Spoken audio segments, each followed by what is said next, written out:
Nous allons commencer avec la première intervention du coup de cette conférence, intitulée Musique surcompressée et dérives de l'audition, présentée donc par Monsieur Hugonnet, ingénieur expert en acoustique et diplômé du CNAM, président et fondateur de la Semaine du Son.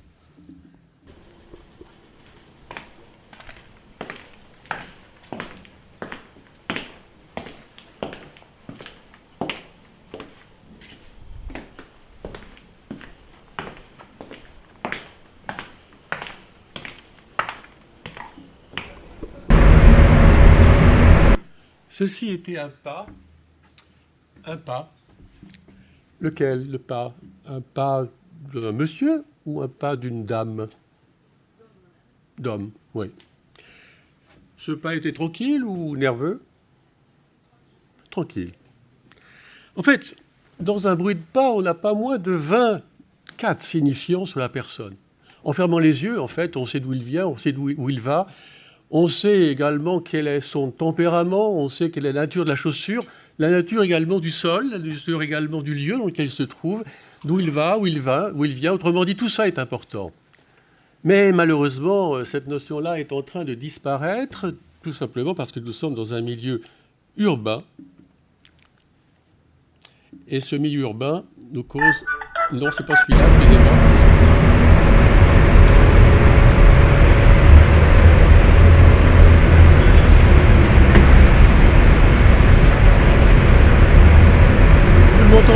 Évidemment, vous ne m'entendez pas parce que je suis noyé, en fait, dans le bruit de fond de la ville.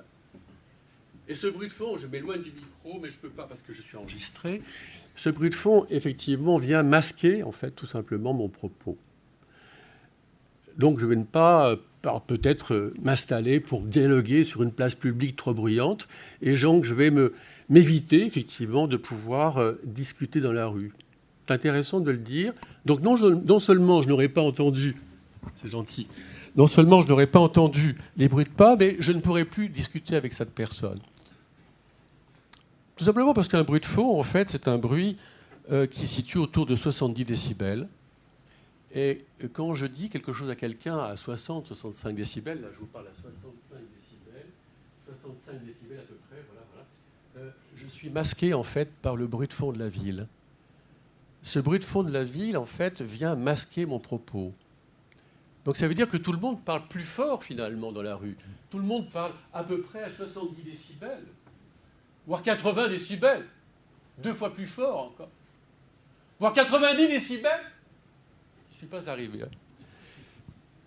C'est tout le problème, en fait, de notre expression tous les jours. C'est qu'en fait, tout le monde, effectivement, parle assez fort aujourd'hui pour, précisément, dépasser ce bruit de fond de la ville. Et puis personne ne sait vraiment ce que c'est qu'un décibel. D'ailleurs, c'est pour cela qu'on a sorti ce décibellateur, selon Éric Orsena, qui était notre parrain cette année à l'UNESCO, et qu'on va mettre d'ailleurs dans toutes les mairies de France à partir du mois d'avril, et sur tous les magasins d'audioprothèses, pour tout vous dire, pour que les gens sachent enfin ce que c'est qu'un niveau sonore. Et que peut-être, effectivement, le bruit de fond de la ville puisse un tout petit peu diminuer. Ça, c'est la vie de tous les jours. Et un enfant qui naît aujourd'hui naît dans cette ambiance-là, quoi qu'il en soit. Il naît dans cette ambiance-là et quand il est chez lui, en fait, et qu'on a fermé les fenêtres, eh bien, on va lui faire écouter des sons.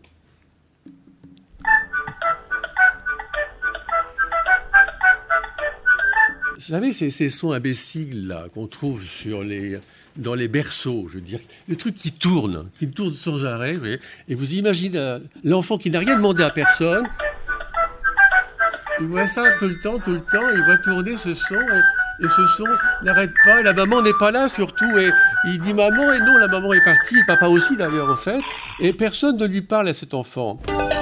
Et puis il y a d'autres sons comme celui-là. C'est l'heure du concert. Do, ré, mi, c'est ça s'appelle un concert. Le concert de tous tes amis.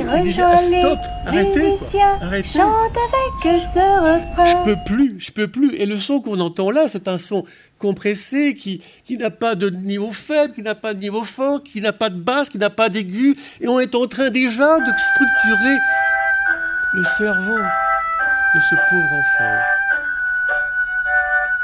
C'est triste en plus, on lui fait écouter. Donc il pleure, forcément, il passe la journée à pleurer et attend que sa maman et son papa viennent lui parler avec sa vraie voix, avec un niveau faible, à 40 décibels, et un niveau fort, à 70-80 décibels. C'est ça la vie, finalement, qu'on attendrait, qu'on pourrait imaginer. Et puis, bon, on passe, et puis l'enfant va jouer effectivement sur son ordinateur, évidemment, et puis sur des jeux vidéo, évidemment, et puis il va jouer, et puis on va l'emmener également, tiens, dans un supermarché. Ils en ont rêvé, nous l'avons fait. Orion Textile Enfant, le son revient, l'ambiance revient. Adorer notre choix de jean le son avec ceinture. compressé de ce qu'on entend est toujours là.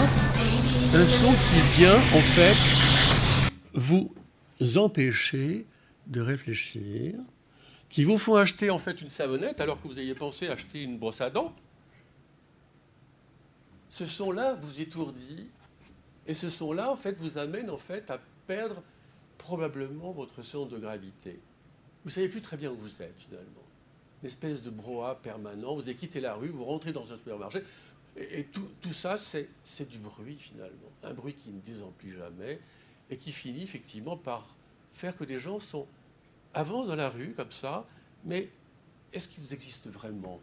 Est-ce que nous n'existons vraiment, finalement? Est-ce qu'on n'a pas perdu notre identité à travers, effectivement, cette ambiance sonore qui ne désemplit jamais? C'est ça dont on parle de dérive. C'est la dérive, là, qui est véritablement en marche et qui avance très vite. Dérive de l'écoute. Où se trouvent les niveaux faibles? Où se trouvent les silences? Les micro-silences? Et on se met à parler vite, de plus en plus vite également. Écoutez-moi ça. Land Rover. Les journées Land Rover. Location longue durée 37 mois et 30 000 km pour un Discovery Sport. Offre jusqu'au 31 octobre à particuliers dans le réseau participant. Sous réserve d'acceptation par Land Rover Financial Services, non commercial de l'Isis France, courtier en assurance enregistré à l'ORIAS. Conditions sur landrover.fr. Et vous vous rendez compte? Toyota, portes ouvertes ce week-end. Économie carburant par rapport à véhicule thermique équivalent. Temps de trajet par Iveco, août 2022. Yaris hybride dynamique LLD 37 mois, 30 000 km. Premier loyer 4 850 € réservé aux particuliers jusqu'au 31 octobre. Détails sur toyota.fr. Pour les trajets courts, privilégiez la marche ou le vélo. Je m'appelle Rosalinda et je suis restauratrice. Non mais, on a envie de tirer. On a envie de tirer. On n'est plus là. On n'est plus chez soi. On a été dépourvu, effectivement, de tout sa capacité à écouter le monde. Pourquoi aller si vite? Qu'est-ce qu'on veut nous dire? Et qu'est-ce qu'on veut nous dire? Et tous les matins, ça c'est sur France Inter. Moi, en plus, une radio que je respecte. En plus, j'y ai travaillé pendant au moins 10 ans, et je sais à quel point on a effectivement quelque part à l'antenne, comme sur toutes les radios d'ailleurs, et sur toutes les télévisions, ce qu'on appelle un compresseur d'antenne. Compresseur d'antenne, c'est-à-dire que c'est un système qui fait en fait que le son reste bloqué au même niveau tout le temps. Et il va vite, et de plus en plus vite, évidemment. Donc c'est une espèce de son extrêmement tassé qu'on nous fait entendre chaque matin, et qui nous stresse, qui fait qu'à un moment donné, au moment où vous dégustez votre déjeuner, vous êtes déjà dans le stress avant même d'avoir commencé votre travail et avant même d'avoir commencé à prendre le métro, puis le RER, et puis l'open space, et puis tout ce qui reste derrière, qui vient vous anéantir finalement votre écoute. C'est important ce que je dis là, parce que personne n'en parle vraiment, ça paraît normal, ça ne se voit pas, le son ne se voit pas, il est là le problème.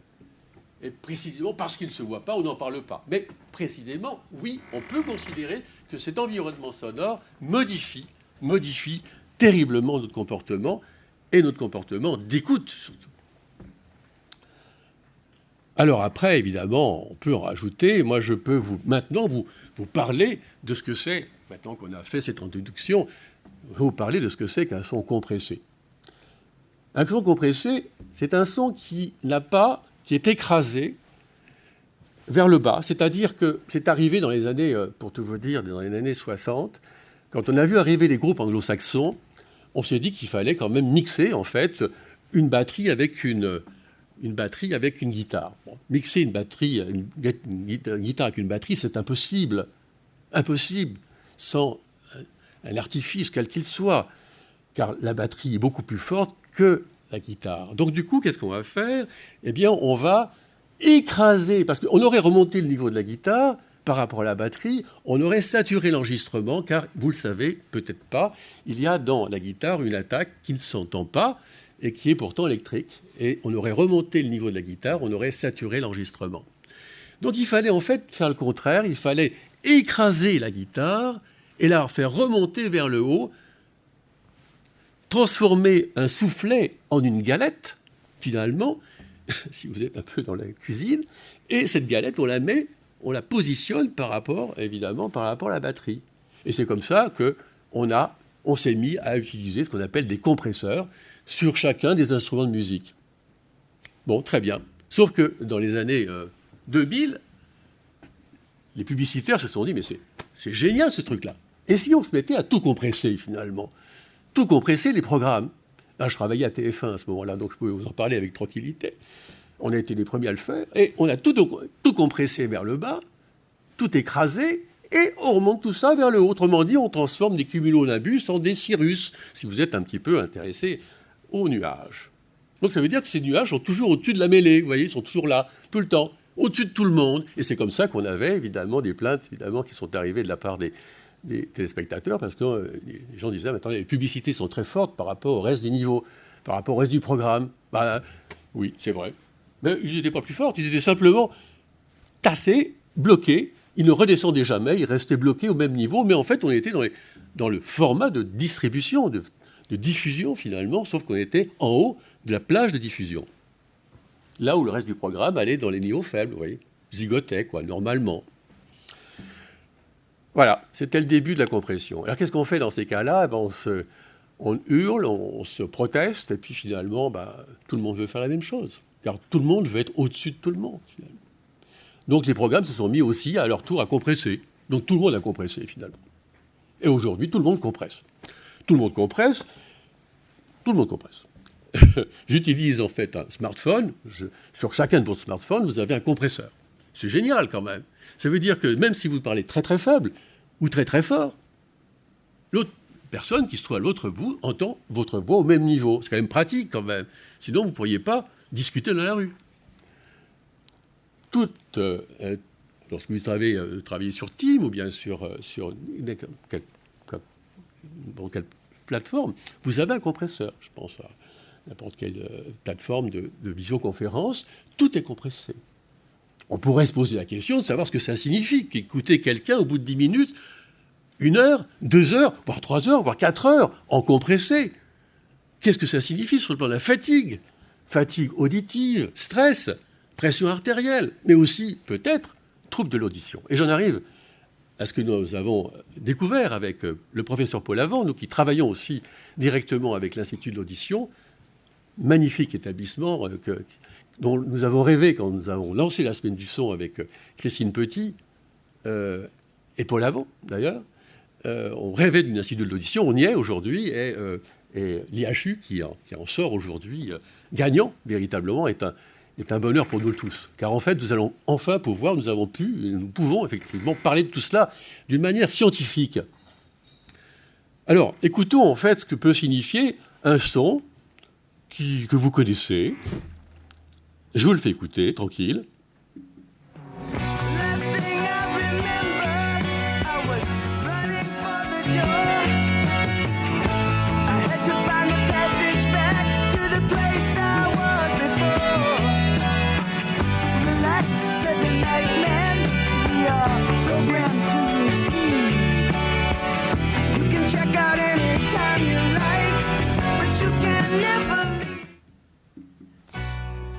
Et maintenant, je vous fais écouter la version... C'était la version compressée. Et je vous fais écouter maintenant la version naturelle.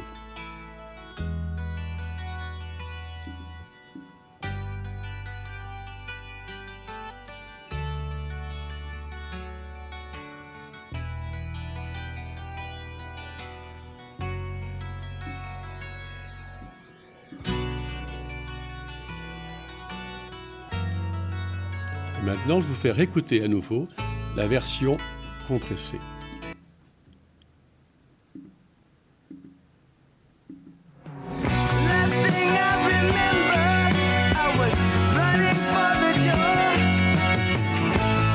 Autrement dit, vous avez là en fait une espèce de bouillie épouvantable que j'ai récupérée sur une chaîne de radio. Je ne l'ai pas inventée, celle-là. Hein. Donc c'est une traduction de ce qu'on entendrait par Hotel California, mais qui n'est pas d'Hotel California. C'est autre chose, c'est une autre version, c'est un autre mixage, si je puis dire, une autre couleur sonore.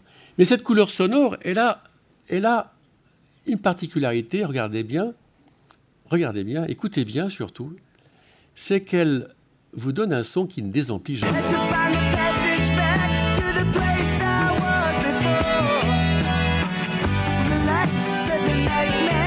L'indicateur, vous voyez, reste bloqué à 65, alors que si j'écoute la version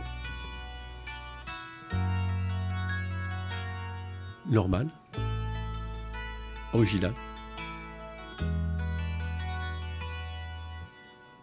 on peut remonter un peu le niveau peut-être.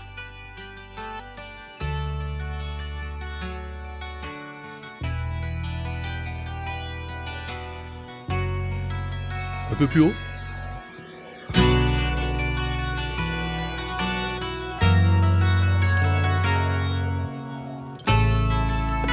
Ok.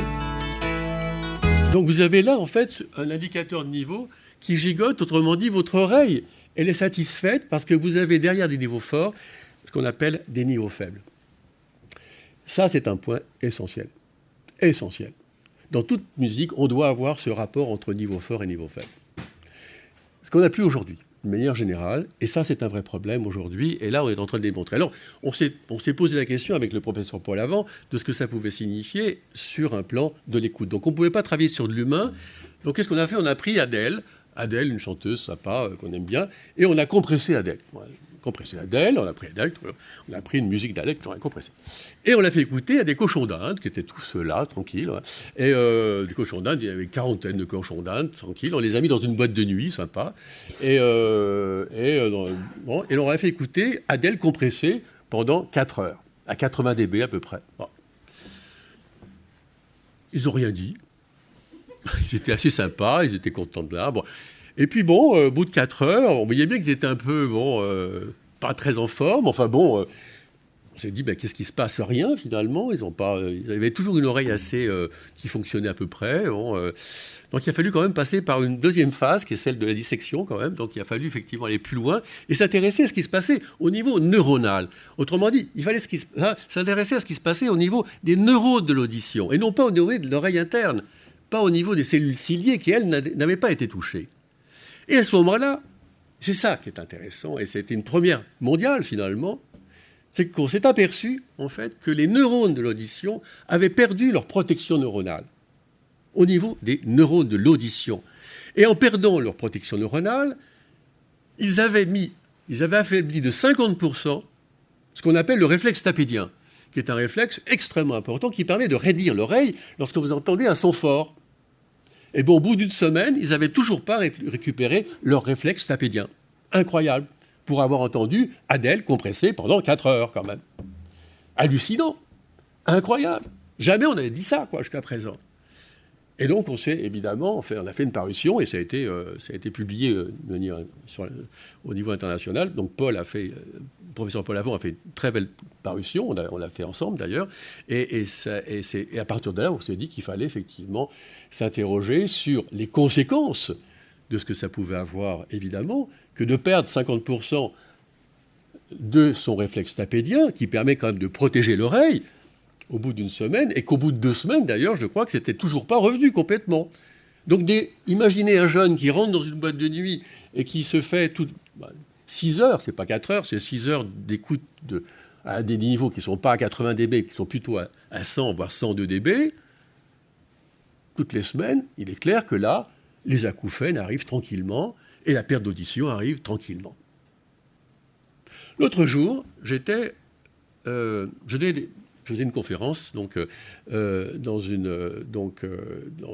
un collège et je posais effectivement la question à ces jeunes.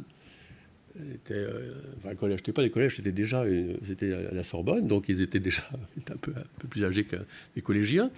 Et je leur dis, quels sont ceux qui ont des problèmes d'audition? On parle beaucoup de... J'avais 40 personnes en face de moi. Sur les 40 jeunes qui étaient en face de moi, il y en a 20 qui ont monté, qui ont levé la main quand même. 20 qui ont levé la main. Donc ce n'est pas un quart, c'est la moitié, en fait, de ma population de jeunes qui avaient effectivement ce jour-là effectivement des problèmes d'audition, des problèmes d'acouphènes. Alors ce sont des jeunes aussi qui pratiquent évidemment des musiques extrêmement compressées, régulièrement compressées, qui sont entendues chaque instant, pas uniquement effectivement les boîtes de nuit, mais également sur des écouteurs évidemment, et qui peuvent très rapidement créer en fait des troubles de l'audition. Tout cela est inquiétant, tout cela doit être pris en considération. Je vous fais écouter des sons qui sont encore plus durs encore.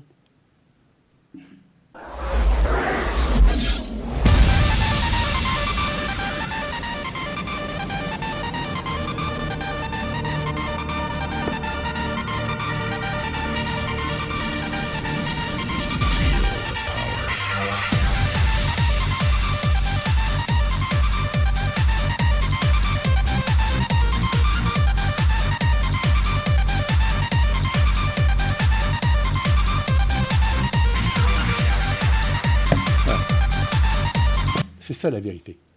Donc il faut effectivement se poser ces questions in fine, et que probablement effectivement cette approche qui a été lancée avec l'IDEA et avec les HU est une approche extrêmement... Et la semaine du son évidemment.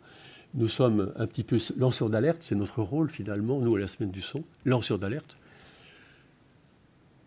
ONG de plaidoyer, c'est notre rôle. Nous avons besoin effectivement de professionnels, nous avons besoin effectivement de chercheurs avec lesquels on travaille pour effectivement créer cette prise de conscience qui nous paraît indispensable, qui a un rôle fondamental dans notre comportement. Je n'ai pas parlé effectivement du bruit pour les pauvres et du silence pour les riches, qui est aussi une autre version de mon discours, mais qui est sociétale celle-là, et qui a des répercussions importantes. Savoir s'exprimer, c'est savoir parler, c'est aussi savoir mettre également des micro-silences dans sa voix pour se faire entendre. Savoir s'exprimer, c'est aussi gagner à tous les coups, effectivement, lorsqu'on est dans un entretien d'embauche. Savoir se parler, c'est savoir également comprendre l'autre, également dans sa différence de culture, dans sa différence d'opinion, dans sa différence politique. C'est savoir écouter le monde, et c'est aussi savoir progresser, et c'est préserver également l'avenir de nos enfants. Voilà ce que je voulais vous dire en introduction.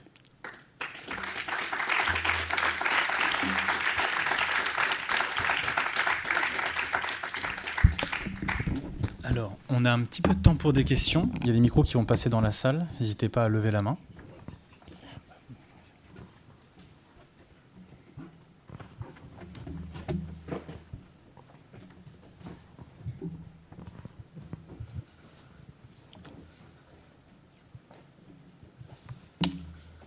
S'il n'y a pas de questions, ça veut dire que ça a été clair.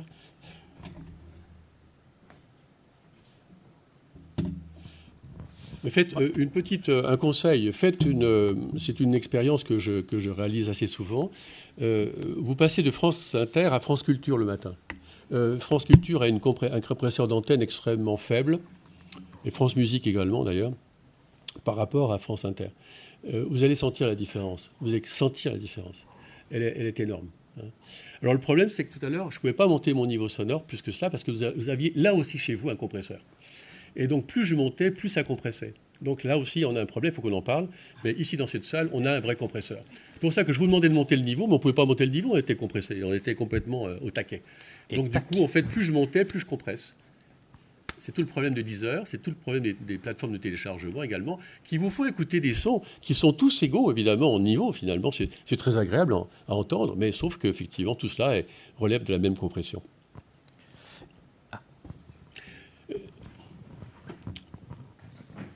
Bonjour. Vous avez du coup présenté des résultats par rapport au cochon d'Inde pendant 4 heures avec les sons compressés. Vous les avez comparés avec un groupe qui a écouté du son non compressé du coup. Je crois que le micro ne marche pas très bien. Parce Ça fonctionne pas ? C'est des cochons d'Inde qu'on avait comme cobayes. Oui, et du coup, vous les avez... Oui, parlé absolument. avec Très bonne question. On a fait des écoutes au même niveau, avec des sons qui n'étaient pas compressés. Et bien évidemment, le niveau, et c'est très important de dire cela, le niveau n'a pas beaucoup d'importance. C'est l'absence de respiration et d'oxygène en fait qui pose un problème. C'est-à-dire qu'on crée en fait par ces sons dits compressés en fait et surcompressés de surcroît, on crée en fait une absence de respiration. On asphyxie tout simplement en fait les cellules de l'audition. Et c'est un problème essentiel. Donc, quand on fait le même test avec des sons normaux, niveau fort suivi de niveau faible, on n'a plus ce problème-là. Merci, je vais vous poser une question. Bravo, c'était un très beau topo. Il me semble qu'une des raisons historiques de la compression sonore, ça a été des histoires de stockage. Et vous parliez de Deezer, donc il y a du stockage qui potentiellement, je vois en tout cas comment mes enfants utilisent ce type de logiciel, ils vont télécharger sur leur smartphone, sur l'ordinateur, des choses en local. Et donc, potentiellement, il pourrait y avoir une contradiction entre des impératifs de santé sonore et l'empreinte écologique de ce qu'on va télécharger au quotidien. Vous avez une réflexion là-dessus ? Alors, qu'on soit bien clair, je ne parle pas de compression de débit, de compression de données. Donc, je ne suis pas en réduction de débit. Le MP3, par exemple, est un exemple de compression de débit. Autrement dit, je passe sur 12 informations, je n'en garde que 2 ou 3.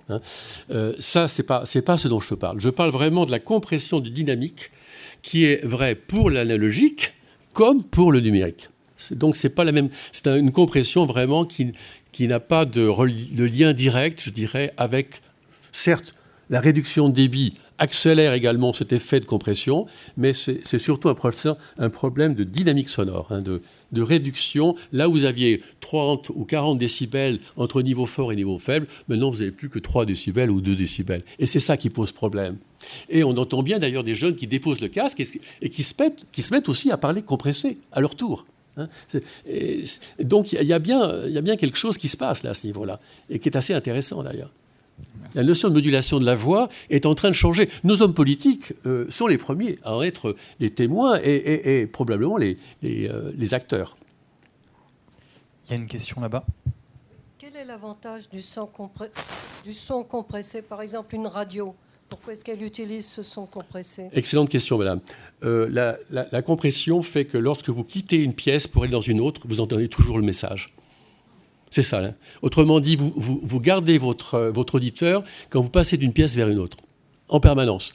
Vous êtes dans la rue, vous avez un bruit de fond de 70 décibels, ce qu'on a entendu tout à l'heure, vous entendez un son compressé, vous comprenez tout.